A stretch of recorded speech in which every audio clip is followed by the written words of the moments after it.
Perfect. Now I have your number. Thanks. Hey, I'm Robbie Kramer. You're listening to the Leverage Podcast, where we discuss using your social skills to hack dating, travel, finding your dream job, and becoming a complete man.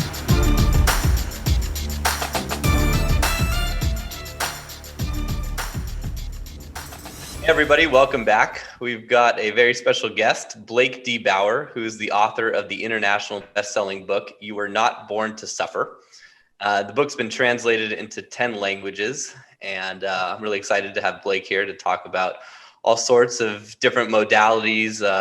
He helps people who cannot find effective support from conventional psychology, medicine, or religion. And he's a world-renowned teacher and speaker, extensive background in psychology, alternative medicine, nutrition, traditional healing, mindfulness meditation, which I like to talk about a lot on the show. So really excited to have you here, man. Thanks for coming. Thank you, Robbie. Happy to be here. So tell us your story from the digging I've done to prepare myself for the interview. You have a really interesting story, and saw some very cool videos and interviews about overcoming addiction, those sorts of things. So yeah, give us how you got here.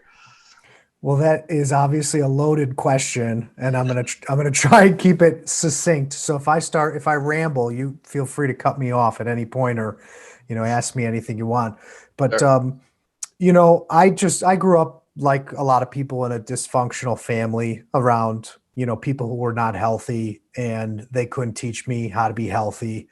And then I developed a lot of self-destructive behaviors to cope with my thoughts and my emotions and my pain that I never learned how to talk about. And then also just to survive socially as a kid in school, as a teenager. So I started to smoke pot and drink, socially and with friends at a young age, probably around 12, and was introduced to things at a young age because I had family members that were addicted to drugs and into partying and self-destructive in some of those ways. And then I got heavier and heavier into drinking and getting high and exploring all different kinds of drugs. And I think I was searching to feel better than I felt and trying to numb my pain and numb those voices in my head that I didn't know how to talk about or explore in a healthy way. And so by the time I was 18 years old, I had been arrested a number of times for drug possession. I got to the point where I was selling pot and selling pills that I was taking on a regular basis. I also played sports growing up, which was an outlet for me and part of my identity. And I was the captain of the varsity football team with two of my best friends in high school, and had offers to play, college football. And at that point thought I was invincible and was very self-destructive. And then one night I got a very bad DUI in the middle of the night. I was like 3 o'clock in the morning coming home from a night of partying and had taken a bunch of pills and drank. At that age, I could just drink and drink and drink. I've been drinking all night and smoking all night. And so I got to a freight train in the middle of the night, and I was just delirious and could hardly keep my eyes open. And so I was parked right in front of the guardrail, the tracks, and I thankfully had put my car in park. I put my head back and I fell asleep, and I woke up to police knocking on the window, and I didn't know what was going on. And I rolled down the window and I said to the officer, "Excuse me, officer, am I driving too slow?" And he says, "Son, you've been parked here for at least an hour. We got a call from this house. There's a car parked at the train tracks with the lights on, car running." And so anyway, so I was arrested. I got a pretty bad DUI. I had possession of all those substances with me, and my coach found out. I got kicked off the team, had to resign as captain, was like shamed in front of my best friends in the community. And so I went from having this big ego and thinking I was invincible and pretty arrogant probably, to being just devastated. I like, my whole world just crumbled very quickly, and no one was to blame but myself. But obviously at the time I couldn't see or think clearly about anything. And so I found myself just spiraling deeper and darker downhill, and was waking up every day very tortured mentally and emotionally. And it's 18 and we're getting ready to, finish high school and then figure out what's that next step. And I'm sure, as you could relate, there's a lot of pressure at that point in time to figure out, what am I going to do with my life? Do I go to work? If so, what do I do to make money, to make a living? Am I going to go to college or university? Am I going to study? If so, what am I going to study? What am I supposed to be? There's just, all these different, social and cultural and familial pressures. And then I was someone who was quite hard on myself and put a lot of pressure on myself as well. And so I just was absolutely confused and lost. And I felt like all my friends and my peers were just kind of drifting and were just kind of okay, going with the next step. But I really had no idea anymore who I was or what I wanted to do with my life. And it was waking. That's such a crazy time to have all of that stuff happen. Like, you're a senior in high school at this point, right? And yeah, that's their entire identity. You're captain of the football team. You're the man. And then all of a sudden, for that to be taken away, I can only imagine how. It's like a death sentence for someone in your shoes. So that's sorry to cut you off. It's just I can't even imagine that happening. Like, because I was also an athlete. Captain of the golf team, not quite as popular, but no, it's okay. One of my best friends was a golfer too. So, oh, nice. Yeah. And if that was taken away from me as a senior in high school, I don't know what I'd do. I'd probably, who knows? So crazy. Yeah, I'm surprised I didn't. I think so. I came from a lot of drug addiction, and I have people in my family who overdosed and had successful lives and beautiful families and ruined everything. So I think if I hadn't had that as an example of what I didn't want, right, I could have spiraled further downhill, but something thankfully kicked in inside of me. And I think it was a combination of my ego and my pride that I had this feeling inside of me that I didn't want to end up like them. I had too much self-respect, and I already felt so ashamed of myself that I had screwed everything up. And so that gave me this strength to stop drinking, to stop getting high. And I really was abusing all of these substances, but got clean on my own at 18, going on 19. And the reason why was because I was in so much pain. I'm sure you can relate to those times in your life when you wake up and you're tortured mentally and emotionally, you feel confused and anxious, and you don't have clarity, and you don't trust yourself yet, and you don't trust life yet, and you don't trust the universe yet, and you just don't know what to do, and you're overwhelmed by all these thoughts and emotions, and you don't even know how to talk about it. And so here I am at 18, coming off of drug and alcohol abuse, just flooded and overwhelmed with these negative thoughts and anxiety and insecurity and confusion and self-hatred for making all the mistakes I had just made. And I didn't have anybody to talk to about it. And so basically I was waking up every day with this feeling of, life is not meant to be so painful. So how do I free myself from this suffering? There has to be a way out. And then the other part of that suffering was, life can't just be about making money and doing what everybody else is doing. Because I had grown up around people who had chased wealth and found it, lost it, fucked everything up, ruined their families, so I'd grown up around, fluctuations in money and people who had really toxic relationships to money. And I had toxic relationships to money, even as a young person, when I look back and I reflect on it. And so I knew that, money wasn't the key to happiness and success, but yet I didn't know what else was the key to happiness and success. So I felt like I had to have some kind of purpose for being here, but I had no idea what that was. And here I am, tortured mentally and emotionally, and I have no idea what to do with that. So these two questions drove me forward at 18. How do I free myself from my suffering, and what's the purpose of my life? What am I doing here? What am I supposed to do with my life? Because I never had like, oh, I want to be a doctor, or I want to be a teacher, or I want to be I never had I want to be this, Not even a football player. No, well, no, it wasn't like, I knew that was just, part of that chapter of life, but I knew I wasn't going pro. I didn't think I was going to be, making a living playing football. Right. So, I'm a 5'11" white guy, I was strong, but, and fast, but no, I don't think I was that good. Yeah. So yeah, that was never on the table for me. But so basically, it's a long story, but from 18 onward, I just became like I was like this sick animal, and the only thing I cared about was healing and figuring out everything, figuring out the purpose of life, the universe, God. What is this? What is this thing we call life? And Hmm. so that journey took me to 5 different universities. I studied with spiritual teachers from around the world in yoga, meditation, Tai Chi, Qigong, natural healing. I read hundreds and probably thousands of books like probably you and most people on spirituality and God and meditation and nutrition and philosophy and self-help and just trying to figure out how to change your life, how to have a good life, how to improve the quality of your life, your relationships, your health.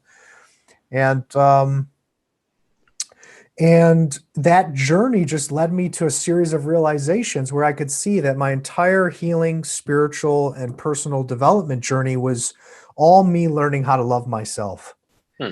And my training showed me how us never learning how to love ourselves as children, so never learning how to take care of our mind, never learning how to take care of our heart and our emotions, never learning how to take care of our physical body in a healthy, balanced, proper way, actually causes all forms of disease and depression in the body. So I had this epiphany where I could see how the immune system breaks down from internalizing your emotions and from negative thinking and the toxic habits and relationships that come from that process and the toxic choices you make when you don't have a healthy relationship to your thoughts and your Yeah. emotions. And I was very young and innocent, and I just thought to myself, I just want to help as many people as I could because I was desperate to have this type of clarity. And I thought, there's got to be a lot of other people that are as desperate as me, but they're not talking about it. And so that's when I had this idea to write my book. Hmm. I was 24 years old. And I started pitching it, trying to get an agent, trying to get a publisher at 24. And I got rejected over 100 times because everybody's looking at me as this 24-year-old kid. Like, how could he have any kind of wisdom or know what Sure. he's talking about? Right. And meanwhile, I had lived like a monk from 18 to 24, just trying to heal, just trying to, train my mind, How'd heal you all pay the the bills? emotional pain. So, that's a good question. I'm going to come back to that. Hmm. And so, um, yeah. So anyway, it was just this pure desire in my heart, was just to help as many. I was naive, very naive. I just wanted to help as many people as I could. So during those years, I worked in a natural medicine pharmacy selling vitamins and supplements and Chinese herbs just to Oh be yeah. around the industry. There was a And then, place like that in Marina Del Rey, right where I used to live. okay, was it called Pharmaca by chance?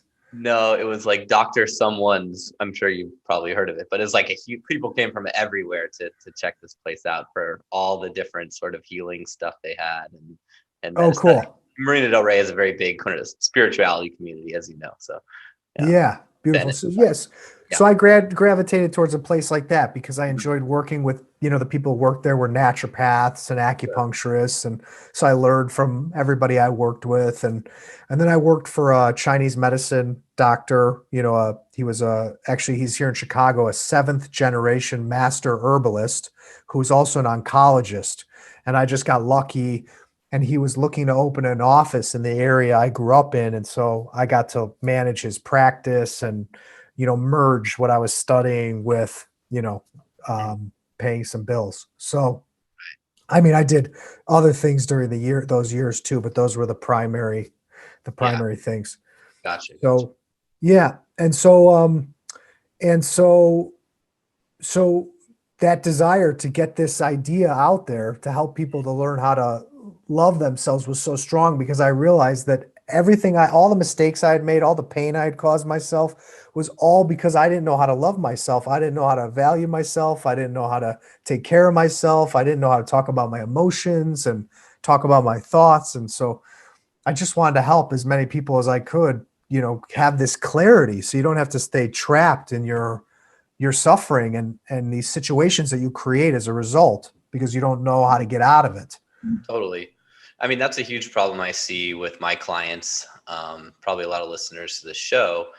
As guys, we're not really taught how to process our emotions, how to talk about our emotions, really how to do anything with our emotions. We're just kind of taught, like, don't be a pussy, or don't be like a wimp, like just get over it, be tough, don't talk about it, that sort of thing.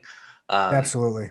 So yeah, if you, throughout our discussion, if you have any ways that guys can sort of move past that and find a way to kind of healthily express, and I wanted to circle back, I guess, before you answer that. One way that I actually found to be really helpful, but also kind of a problem, was using MDMA. And I wanted to get your kind of take on that, being someone who was, once addicted to substances. Because when I was about, I don't know, in my early 30s, I started experimenting with MDMA, and I was like, oh my God, it's like unleashing this totally different sort of part in my brain where I can just completely connect with my emotions and connect with other people so much faster. So probably used it and abused it way too much, had a lot of fun, but I had never experimented with drugs at all up until, about the age of 31. So, and when I was in high school, when I was 18, I wasn't going to parties. I was just a total golf dork. No girlfriends, no nothing, just basically golf, study, rinse, repeat. So, the idea, like, it wasn't until much later where I started experimenting with drugs, and then it became a little bit of a problem. So, Totally. yeah, but so as like an 18-year-old, captain of the football team, from a social standpoint, you're like at the very top of the food chain there. I don't know. I mean, I loved my friends. I loved, I think back on those years often very fondly. I had so much fun, and I was kind of like a rebel without a cause. I didn't follow the rules. I, just wanted to do things on my terms, and was always a good person, but just didn't follow, the rules. So, quote unquote. And I loved my friends, and I loved my girlfriend at the time, and those were good years. I feel like they were the only time in my life that I like didn't have any worries. And but the shadow side, the dark side of that, was that I actually did have a lot of pain, and I was just running from it and numbing it until I hit a brick wall. Using drugs to numb it. Yeah. Yeah, absolutely. It was my, and at that age, and this is a theme that most of us grapple with, our whole lives, coming back to self-love, I didn't love and accept myself 100%. So I was seeking acceptance and approval, and to fit in and to belong externally. Mm-hmm. And so part of that process is the things you do that you might not do had you had a really healthy sense of self, which I did not have. And so, right. I drank more because I wanted to be accepted. I did more drugs because I wanted to be more, accepted. I probably took more risks because I wanted to be respected, all these, but that was coming from probably a deeper insecurity and lack of self-acceptance. Totally. So, yeah. And that's kind of how I felt on the MDMA. It's like when I was, high, like all of those feelings of I don't fit in, this girl I'm hitting on is going to see that I'm a fraud. Like all that shit just went away. And I just felt self-love, but obviously that's not a healthy way to get there, or at least it's maybe in the future, there'll be a way that's more healthy to do it, but certainly not popping a pill in a nightclub is probably the way to go. Well, we live and we learn, I mean, I'm a big believer in, you got to learn, because if you don't really learn the lesson, it's looming in your soul, or you have to learn that lesson. So it's like, it's like, you want the chocolate cake, fine, have the chocolate cake, eat the whole fucking cake until you make yourself sick. And then you realize, I don't really need all that chocolate cake. Like, like the bite was like enough. That was enough, So, so for me, my greatest wisdom has come from that, from learning things on my own, the hard way. And so I think, There's no shame. I think also part of just this conversation we're having is that in our culture, the modern Western um, developed world, we don't have any healthy forms of initiation. Right. And in tribal ancient cultures, there was this initiation for how boys became men and girls became women. We would go out and we would do vision, quests and fast, and we would learn to hunt with our elders and things like that. And the women would have their forms of initiation. And I think that there's a part of our deep subconscious, our like primitive soul, that craves initiation into adulthood, but we live in this time that's so disconnected from nature, so disconnected from our true nature, and this capitalistic rat race that we're supposed to transition into is so unnatural and so unhealthy and so toxic that we find these other ways to initiate ourselves into something bigger. So we do drugs to open our mind, or we travel, or whatever we do some we this it's like we find a way to wake ourselves up, because we know that this like cold comfort of this like corporate life and trying to find a job and fit in the system, there's more to life than that. And I actually think a lot of our that like drive towards taking risk towards drugs is a symptom of not having healthy forms of initiation in our culture today. Yeah, yeah, that's a really good point. My little brother, I'm 38, he's 23. He just graduated college. And it's like for him and all of his friends, I kind of remember where I was at 22, like what the hell am I supposed to do now? Like get a job working in an office, do something I hate. Like, you go through, you pay all this money for university, you go through high school, you do all these things. And then at the end of that road, you're just like, what the fuck do I do now? Like, and there's like no real choice, especially now, given the crazy times with Corona, kids trying to get jobs these days. There's no initiation that prepares you really for anything, because all that school, all the money just spent on university, like that doesn't help you get a job. It doesn't help you figure out who you are. It doesn't really do anything a lot of the time.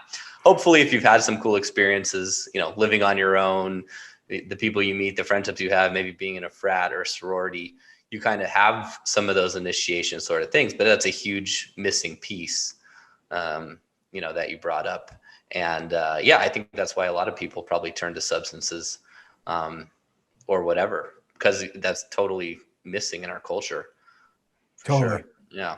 And then going full circle to kind of where the question began, I was someone who did drugs every day and often all day for years, and then got totally sober and clean, and then became addicted to practices like meditation and yoga and qigong, and have now spent years and days and weeks, like hours every day practicing these practices. And I have a very intense personality. And so I became very addicted to meditation when I found it, because it was the only thing that helped me. It helped me more than reading anything. It helped me more than yoga did, for example. It helped me just more than anything. So I was like, this is it. This works. This is actually giving me relief from my suffering. So I'm going to keep doing this. And so I became very addicted to it. And so I often tell people that I have experienced such amazing highs and states of consciousness that are sustainable and sometimes hard to put into words, although I can put them into words for us in this conversation, that they far surpass the quality of any high I had on any substance. And because to know that you can reach these states of consciousness without depending on anything external to you. And then also there's a part of us that always knows when we take something like a pill or some kind of drug. For a lot of us, we're not at peace with that relationship. There's a little bit of shame. There's a little bit of guilt. There's a little bit of fear. There's a little bit of judgment. A lot of people struggle with that in themselves. Even if they like it and they think it's okay, Right. there's still subtle remnants of those energies, of those emotions and thoughts and vibrations in that relationship. Yeah. And so it's really pure and really healthy when the metaphor of, it's like you get a car, but nobody teaches you how to drive the car, right? You don't read the manual, or you don't take driver's school, or you don't really have any kind of guidance.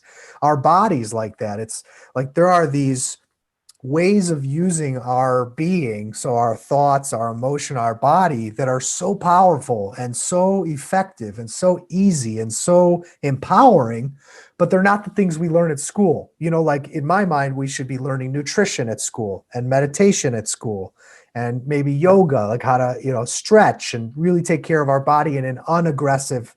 As a football player, for example, I learned a very aggressive relationship to my body, lifting too much weight, all ego, hurting myself instead of really taking care of myself. And that's a symptom of our culture, of where we're at today. But so I grew, I had an older brother who introduced me to drugs at a very young age. He died in 2013 from a heroin overdose. I had an aunt and an uncle who were both drug addicts, both died very young because of drugs.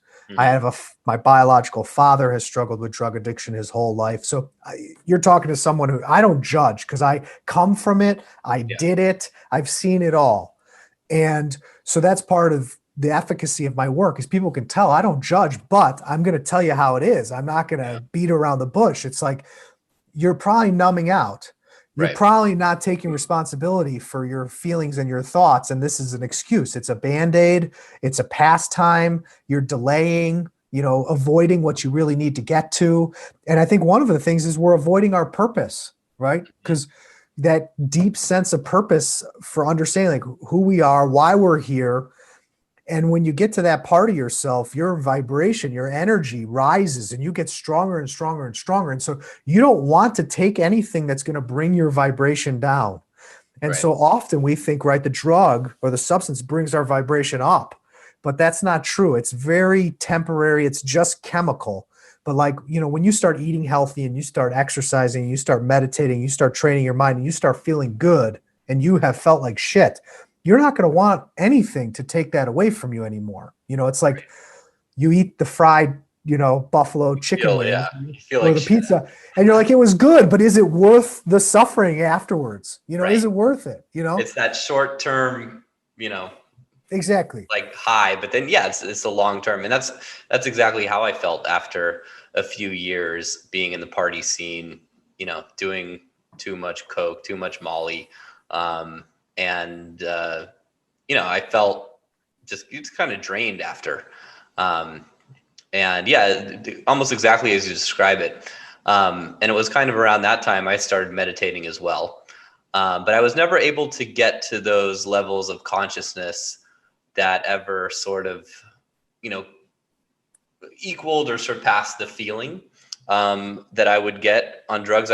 One of my best friends was also a pretty heavy drug user, and then he started meditating, and he said almost verbatim what you just said about, he's like, the high I experienced from meditation is nothing, like it's so much better and different than what I ever experienced on drugs. So what was that journey like for you in discovering meditation?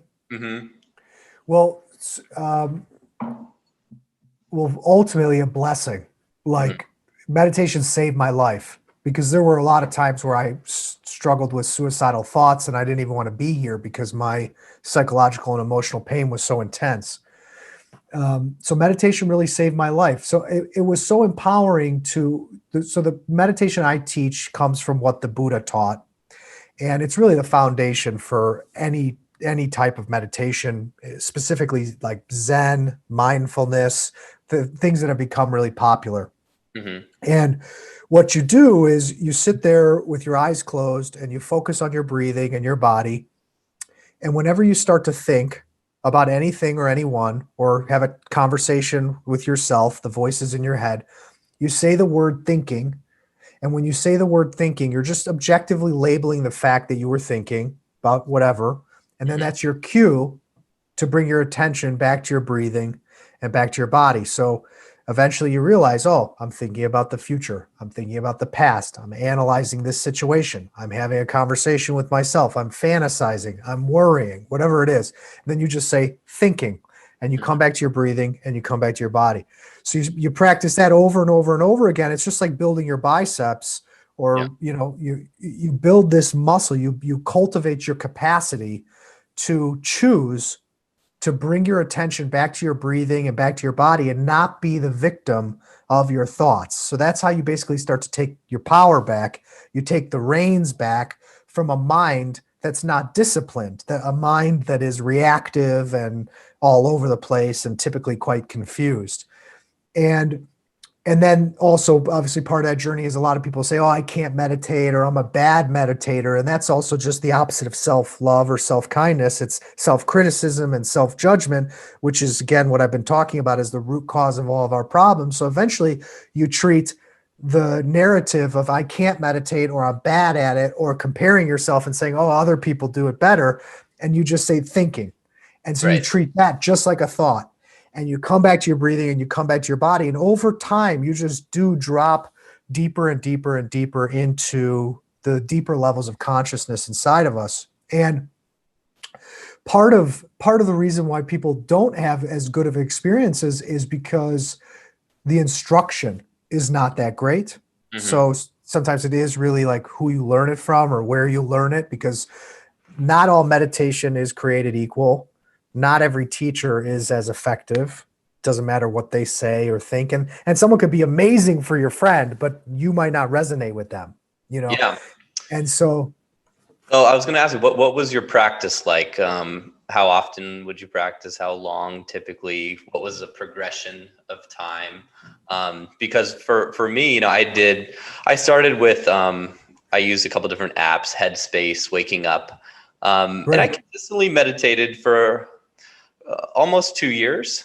The longest I ever did was like a 2-hour session, but that, it was like afterwards, I was like, oh my God. That was, I had some, the practice really helped, just doing it consistently every day. But I never really, it always felt like something to check off a to-do list, like one of those people who are just meditating, like, all right, I meditated today, I went to the gym, I feel good about myself, that sort of thing. Right. And so yeah, tell me more Did about you do it? Did you do it because you were struggling mentally? What was your motive, your I motivation? was, yeah, I was struggling mentally a bit. I just kind of felt a little bit, um, just a lot of what I would describe as like disempowering thoughts, or just annoying, like, shit popping in my head all the time. It was after like 3 years of pretty heavy partying, and I just noticed that I was like, all right, my baseline like level of happiness is way down from what it was before all the partying and the drugs. So I'm guessing, maybe meditation can bring it back up, and I felt like Right. it did, in conjunction with a lot of other stuff I was doing to make myself more healthy, eating better, working out, journaling, talking to a therapist, those sorts of things. Great. Yeah. Yeah. So for me, I would say I don't did so did for those 2 years, did you use that same program or different programs? I used Headspace. I would just basically do like timed, 10, 20-minute meditations. Um, and then I used another app called Waking Up. I don't know if you're familiar with that. No, Um, I do. I know Headspace, but I think they're great. They're great yeah, bridges for totally. They're people. great. And Waking Up is Sam Harris. That's his app. Oh, yeah, I know Sam. Yeah. Mhm. And he has a Cool. lot of good instruction on, you know, basically like, a lot of guided meditation on, just ways to see consciousness from different viewpoints, and kind of like the reason behind meditation. So that was really good too. I just kind of lost the practice around like August of 2020. Um, got into a new exciting relationship, and just like, I don't have time. I'm having a good time and everything's great. I don't need to meditate anymore, but you're inspiring me a bit to get back to it. So Well, it's funny, when I teach, so going back to your question and then coming full circle to this point, when I started, I started at first, with probably 20 minutes, get in first thing in the morning. I found that to be what I needed because waking up with all my crazy thoughts and really being anxious and paralyzed, like not knowing what to do with my day or how to go about it in the right way. I mean, I was in a really bad place when I found meditation. And so it just training my mind and sitting there, and then the metaphor that your thoughts in your mind are like wild horse or wild horses. I'd wake up and those wild horses, they were out of the gate and they were off, and there were 12 of them. It's like I was at the racetrack, and they're off in all these different directions, and I'm already feeling anxious and spread thin, before I even get out of bed, sometimes even before my eyes are open. And so Sure. I would just get up and just sit. Like it was like I need to do this right now because I didn't have anything else to grasp onto anymore. I had nothing. Like I had nobody and I had nothing. And so this was the only thing that helped me. So I became really addicted to it. So it started with 20 minutes, probably for the first couple of months, but then I went deep. I was like doing an hour every morning for years, sometimes 2 hours, because literally it was the only thing that made me feel good. I would do that in the morning. Then when I was done, I'd get up and I'd be in my space. I'd be like, oh, I'm okay. I actually just felt okay being alive instead of confused and anxious. Like I got to figure out my life. I got to do this. What am I supposed to do? Where am I supposed to go? And if I don't get it done by this point, and then all of a sudden it was just like, I'm okay. And like, I can just go about my day and just one step at a time. And so it gave me that feeling and the power to get to that place inside of myself. So I really started to build my life around it because it was the only thing that mattered to me. Nobody else was there for me. The drugs that were my best friend were not there for me anymore. The food that I turned to, all these things that I had turned to, they weren't there for me anymore. So meditation became my new best friend. At that point, I still wasn't my best friend. I was still my own worst enemy, but meditation became my best friend. And so it really, How did you avoid not becoming, so my friend who I mentioned, he told me, he's like, I can just sit for 4 hours in total bliss. And I feel great. He's like, when I'm not meditating, similar to kind of what you said. And my question, to him was like, so why not just do that all the time? Obviously you gotta live, make money, survive and all that stuff. right. But yeah, does the addiction kind of come full circle to the point where you can just get lost in meditation I think people can. It never went that way for me. In the spiritual community, there's a term called spiritual bypassing, and that's what I would put that in that category. Spiritual bypassing. It's like I want to avoid life. It's when people talk about the concept of ascension, for example. It's like I don't think we came here to get out of here. We came here to enjoy being alive. That's the whole thing. How do I figure out how to enjoy being in a body, and being a human or a soul or whatever you believe you are, being a life in a body, and enjoy it without destroying yourself or hurting the people around you. So how do you make the most of this life in a body? And it's okay to have pleasure and joy, but like the chocolate cake, you don't need so much, it's like, so for me, thankfully, I never fell into that camp because I had this drive inside of me. It was just, I've always had this instinctual drive, just to be alive, to live well, and to have the best life I could, to navigate, being in this time and place. You're in a certain culture, in a certain time, in a certain place, which comes with a subset of challenges and adaptations. And then if you believe that there's an eternal part of you, your soul, your spirit, that has lived forever or reincarnated, or, everybody's got different beliefs. You got to merge the timeless with this place and this time. And so for me, I always felt those two forces, and I was always trying to figure out how do I align them so that I don't feel like I'm at war with myself. And so ironically, part of that process for me was being an athlete. I was always used to feeling really good in my body, and I knew what it was like to feel strong, and I knew what it was like to move through the world fast and in the flow, right? That word people flow use, state. like, Yeah. right, I'm in the flow, right? So I know that feeling in myself. Yeah. And so eventually I discovered Qigong, which has become a really big part of my life. It's similar to Tai Chi. And it's actually the foundation of Tai Chi, and it's the foundation for all of Chinese medicine. And what it does is, and the form that I teach now in all my events is I help people unlock. I take you through all the joints in the body, starting at the toes, and we literally unlock all the capillaries, so the circulation system, all the blood vessels, and all the energy channels that an acupuncturist would use acupuncture needles to open up the flow of energy in your body. Mm-hmm. So I methodically take people through opening up all the joints, all the blood vessels, all the energy channels that we can access ourselves, and methodically open up the whole system so all your blood, all your energy, and all your emotion starts to flow again. And the reason why this is so important, and instinctually why I discovered it, is because our body is the subconscious mind.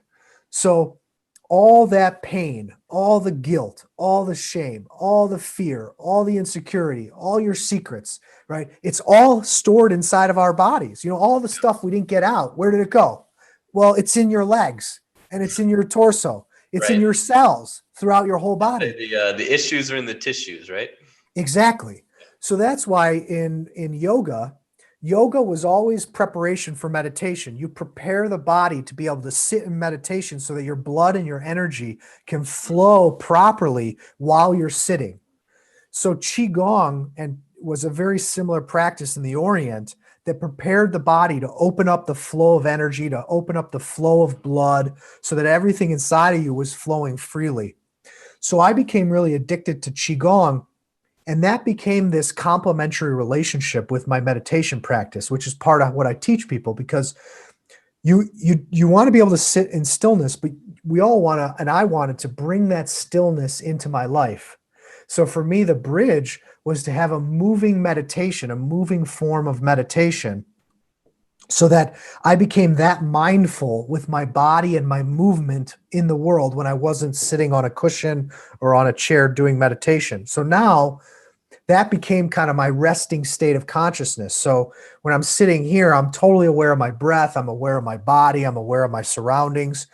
I love going to the gym again now. I go to the gym and I go slow and I listen to my body, and it's like a meditation for me. So basically, when this becomes a value and a priority in your life, it becomes a way of life. So it's not just like something you do right in the morning. It becomes your way of being. And for me, I needed it and I wanted it. And the more I tasted it, the more I wanted it. And I wanted to build my life around it. And so I built my whole life, a whole business traveling the world, teaching people how to find this place inside of themselves, because for me, it's the most important thing.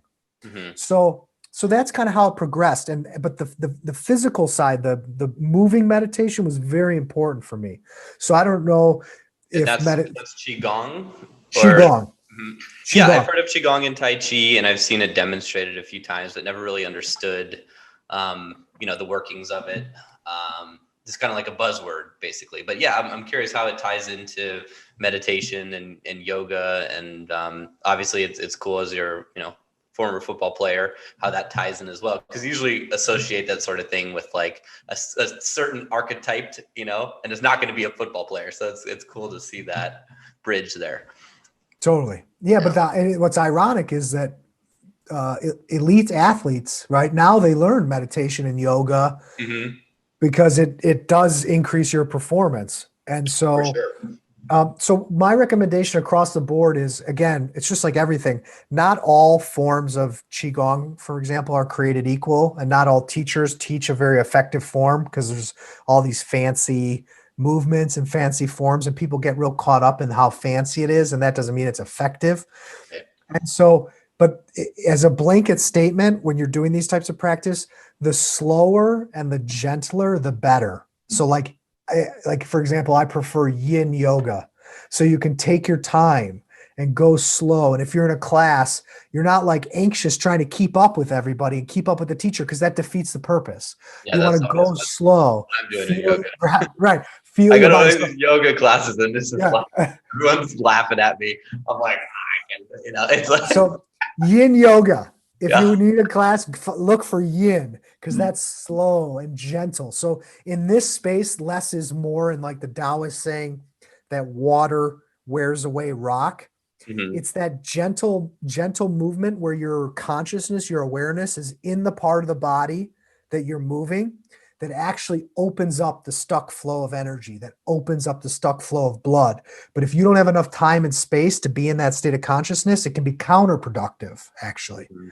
So it's like our culture, right? The joke, like, I'm rushing to get to yoga. I'm rushing to get to my meditation class. Like, Finishing, yeah. it's counterproductive. Like, to have road rage and saying fuck you to the person at the stoplight so you can get to yoga and meditation defeats the purpose, like, So good. so yeah. So That could be a great stand-up comedy bit, by the way. yeah. So I was on my way to meditation. I pulled up to this fucking asshole who would, Yeah, this is fucking great.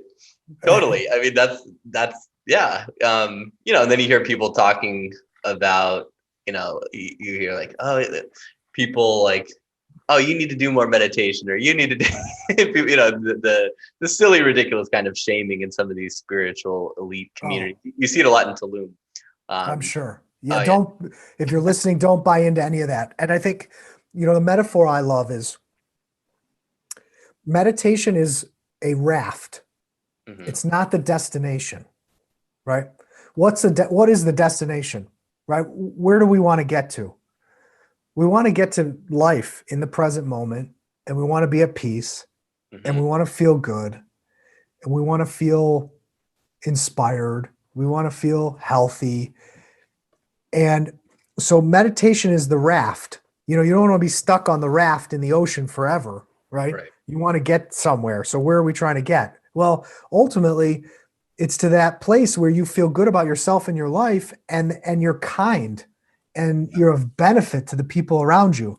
So, I sometimes joke the spiritual ego is the worst type of ego. And so, to use your spiritual practice as a way to judge and put people down is just kind of the worst side of the ego, because it thinks, right, it's this part of ourselves that thinks it's better than, because it does this and this, and that's very confused. Right. Yeah, so you don't have to. The thing is we're all, if you believe in God or you believe in the universe, we are all already that. Mm-hmm. You don't have to do anything to be more of that, but you do have to try some things if you don't want to be dysfunctional.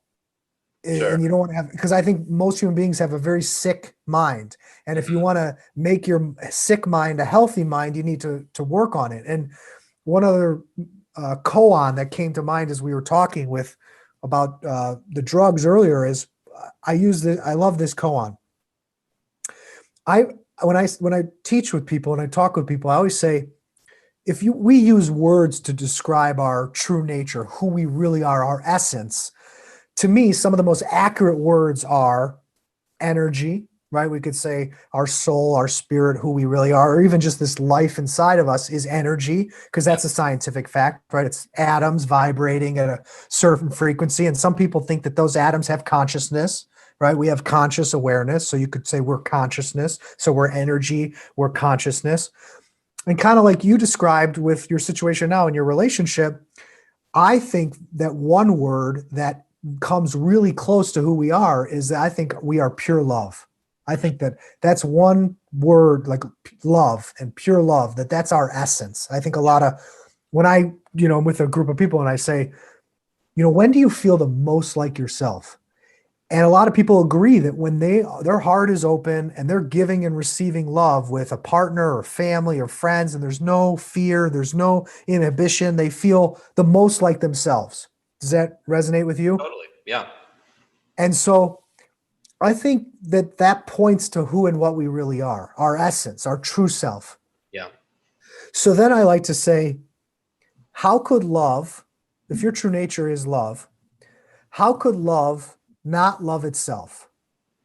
Good question. Yeah. How could love not love itself? So how could any part of love not be love? And so all those parts of us, all those thoughts, all those reactions, all that pain, that whole category of our experience represents the lessons that we need to learn and see clearly to get back to looking at life from our true nature. Mm-hmm. And so I came up when you were talking about the MDMA, Mm-hmm. because it's like that person that was unlocked, right? We're in there. He's in there. Sure. It's just, he was covered up by limiting belief, pain, conditioning. And we all have our own limiting beliefs, our own pain, our own conditioning that we have to unlearn so that we can just be who we really are instead of what our school taught us or our religion taught us or our parents taught us. And so for me, meditation is a raft for that, to Mm-hmm. to untie all the knots, to liberate ourselves from everything that's not real, that's not Yeah. healthy, that's not true. And that's what meditation is to me. And so because I'm hungry to be as free as I can be in this life, I want to do what I want, when I want, with who I want, where I want, and feel great the Yeah. whole time. Meditation is a technique that gets me there. So, I want to just devour it, Yeah. So yeah. How does what's your take on enlightenment and how that kind of fits in? That's another buzzword that I've heard thrown around sometimes. People from an egotistical place, like, I'm enlightened, you're not. I'm like, that's got to be the antithesis of what enlightenment is, but I don't know. So, Right. yeah, you have any thoughts on that? Well, there's a Taoist saying that I love that goes, those who say don't know, and those who know don't say. Mm-hmm. So, if you're enlightened, you're not going to walk around saying you're enlightened, Right. because there's no need to, right? So, because if you're enlightened, you're just going to want to have your tea or be in your garden or be with Mm-hmm. your lover or whatever it is that makes you be wonderful to be alive, feel wonderful to be alive. You're not going to have time for anything else, Right. So it goes back to the same conversation that it's all these things are a raft, and what's the destination? And if the destination is enlightenment, which I think is synonymous with what we've been saying, which is really full of light, full Mm-hmm. of love, for our being to be full of light and full of love, that's health, that's happiness, that's enjoying your days and your life and the people you spend your time with, and being kind and being compassionate and being true to yourself. And I think we've grown up, and the spiritual community has there's been this kind of like, well, this is not the spiritual world and community, and this is the spiritual world and community, but it's all spirit, it's all God, it's all the universe, it's all, there's no separation. That is dualistic thinking, and Yeah. enlightenment is a state of non-dual thinking where everything is embraced as this one living organism, this one interdependent, connected, system of energy and life. And so I think it manifests itself practically as kindness, Mm-hmm. as love, as understanding, as authenticity, not as egotistical, I'm better than, not, so I think there's a lot of confusion around it. And a lot of it is tied up with what I mentioned earlier of this concept of spiritual bypassing, because a lot of people use meditation and spiritual practices and substances like, for example, ayahuasca, Yeah. to avoid themselves and Mm-hmm. to avoid their pain. Because sometimes it's a lot easier to go live in an ashram or somewhere in the world that is like a spiritual place, and or go take a substance that helps you access certain states of consciousness. It's a lot easier sometimes to do that than to tell your mother or your father what you're really feeling, For sure. or tell your girlfriend or boyfriend or husband or wife that you feel scared or insecure or that you're questioning the relationship.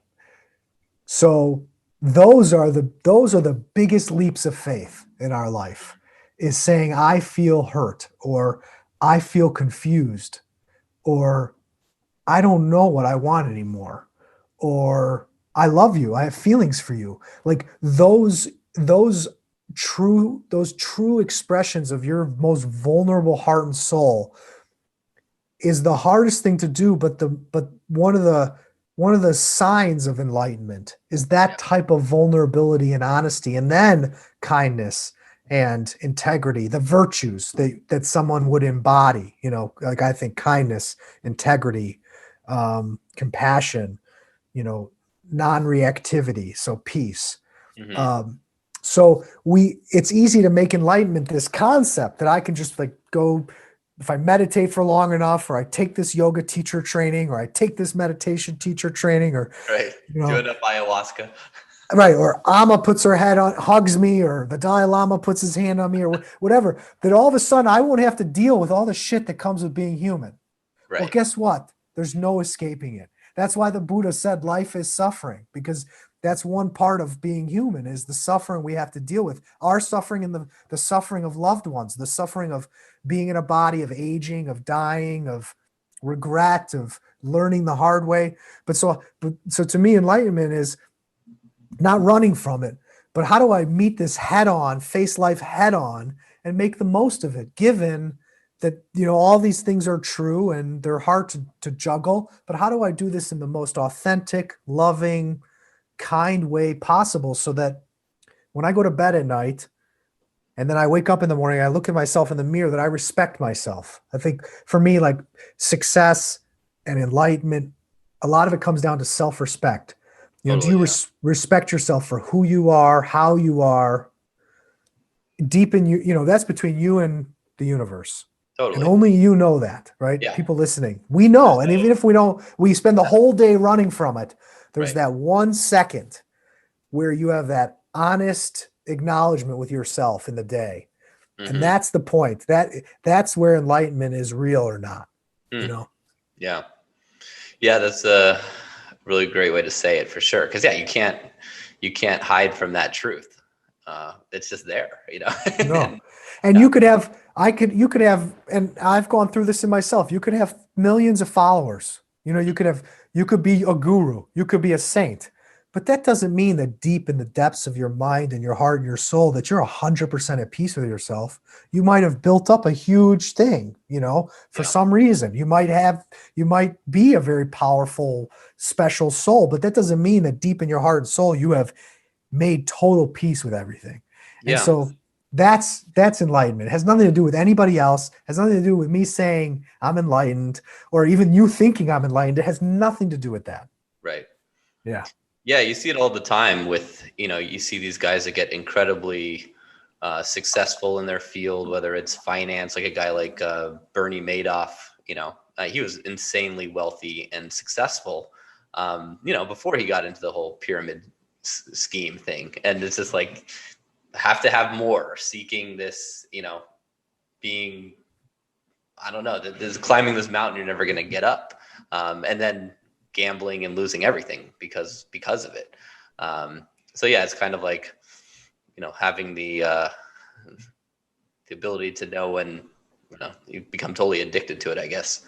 Oh, and that was my other question. So when how often do you meditate now? What's your kind of practice when it comes to qigong, and what would you recommend for someone who wants to get into these sort of things, like a roadmap on how to do that? So starting with myself first, I would say for over 10 years, every day I was so disciplined with these practices, and they really became my life. Mm-hmm. Again, but not because I had no agenda.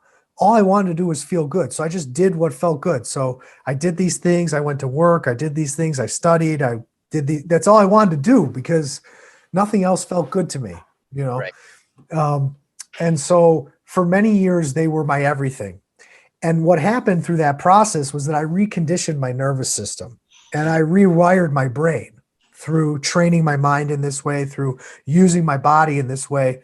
And so thankfully, and that's the harvest of this type of labor. When you put in that type of work, the harvest is that it becomes your resting state of consciousness. It's not just something you do, it becomes who you are. And so it's kind of like, in the beginning, desperate times call for desperate measures. Like, you need to be more disciplined, you need to be more extreme. But then as time goes on, you don't need as much to get there. So for example, I can just take a deep breath right now and focus on my breathing and drop into that state of consciousness immediately. I don't need time to get there. So now how it manifests is when I wake up in the morning, I just feel my body. I focus on breathing. I don't sit for long periods of time on a regular basis like I used to. Mm-hmm. But I move, I move pretty slow at a lot of different points of the day. It's like when I'm moving because I got to move, I move. But if I'm not moving, I'm in stillness. Mm-hmm. And so I do start the day with breathing. And then Qigong is the same. It used to be something I was addicted to and did every day for hours, for years, and now not so much. So through, and again, that goes back to my extreme personality. So through the years of doing all that, coming back to today, when I work with people, I say, just start with 10 minutes of meditation in the morning. That's really all you need to get started. But you got to set yourself up to succeed. And how you do that is you do it first thing in the morning before you do anything else, except for go to the restroom or get some water. But before coffee, before reading your phone, before really even talking to anybody, you should get up and sit on a chair or sit on a floor or sit up in your bed. And if it's, let's say, 8 o'clock in the morning, set your alarm for 8:10. And because I know how the mind works, I also recommend you set the alarm for 8:11, 8:12, 8:13, and 8:14. Because what will happen is you'll be sitting in meditation and you'll be like, did I set the alarm? And then you'll look at your phone, and that's your excuse not to meditate. So we got to get ourselves over our own BS. Right. Like, well, I was just looking to see I set the alarm. No, bullshit. That's your monkey mind that we're trying to work with. Totally. So set at least 3 or 4 alarms. Mm-hmm. So it's like, no, I set 4. One of those 4 is going off. Okay. So you set 10 minutes and then 11 minutes and 12 minutes and 13 minutes, and you put your phone down, make sure it's on airplane mode. And you sit and you focus on your breathing in your body. And I recommend breathing through your nose. And when you start to think, you say the word thinking, and you can be thinking about anything or talking to yourself about anything, just any active thinking or conversation with yourself. You say the word thinking. And often people get to the point where they're like, I'm saying thinking, because their mind just doesn't stop, which is so natural at the beginning. So you're not doing anything wrong and you're not bad at it. It's just your mind has inertia. Your thoughts have inertia. It's like a law of physics.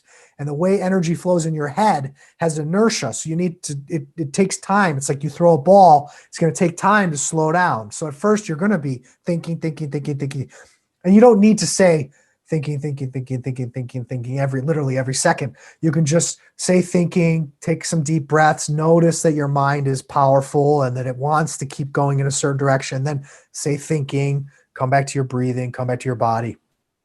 And that's all you do. You just keep coming back to your breathing and your body. And it's so simple and so non-fancy. Like, I'm not giving you a mantra that you think is going to make you enlightened, like TM. And I'm not having you visualize all your chakras.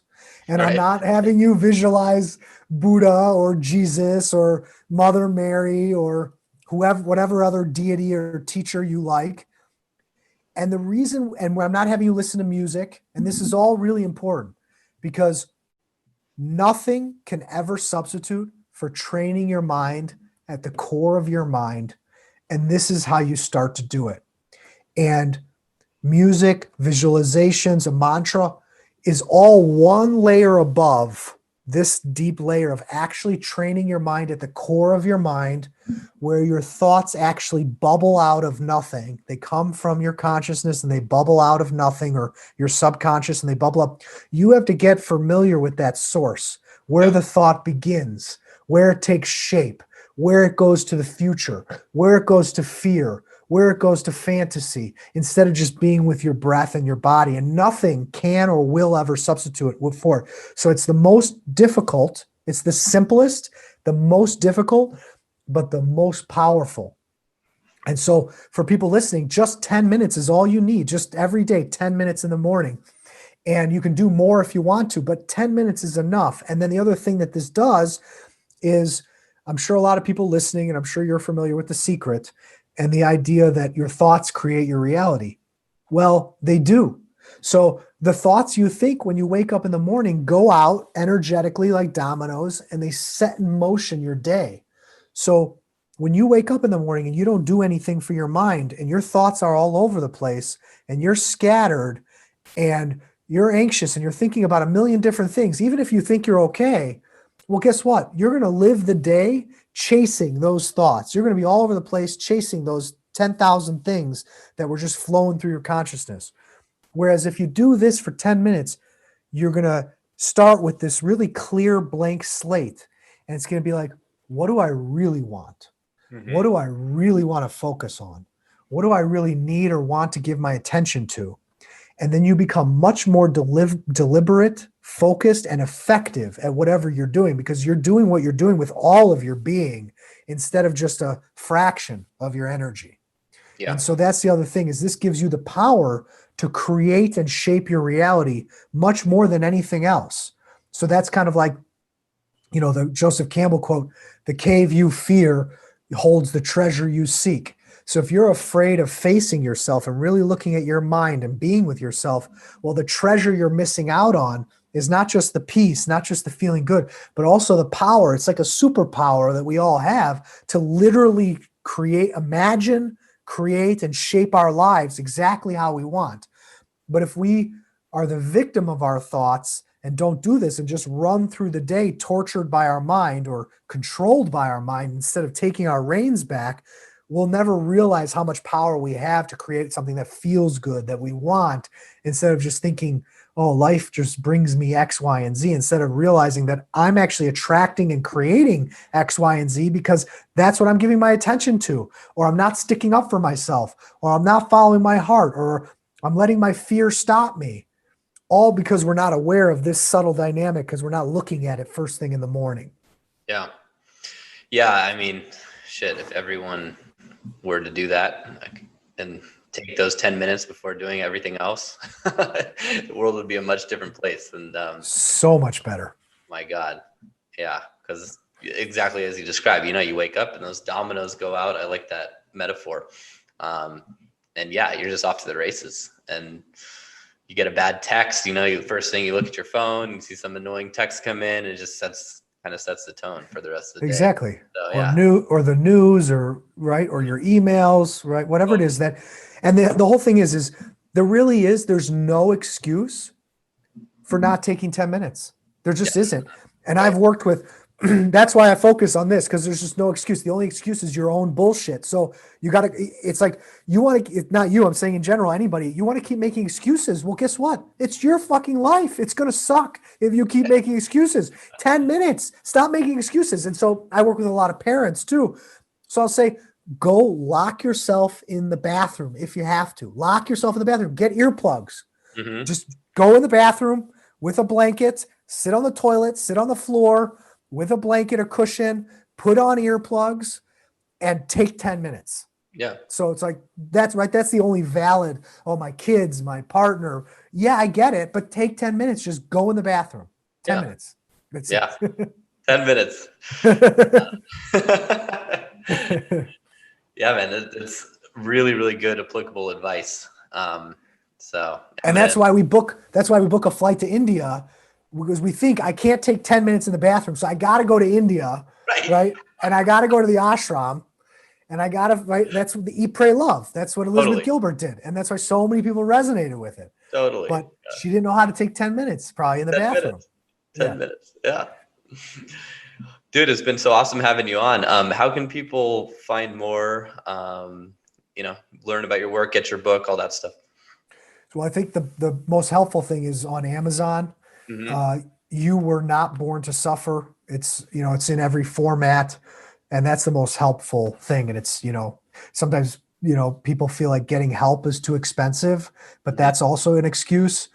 So I highly recommend people pick up the book, because it's helped a lot of people that weren't finding help from doctors, from psychiatrists, from, a lot of spiritual or self-help work. So that I'd say there, and then I'm on all the social media. Okay. So. Awesome. Well, it's been an amazing conversation. I've learned a ton. I'm sure. Oh, cool. Too. So thanks for coming on and sharing all your wisdom. Oh, Robbie, thanks for having me. It was wonderful to talk. Thanks for listening. If you want more, go to innerconfidence.com, and don't forget to subscribe to this podcast for the latest episodes.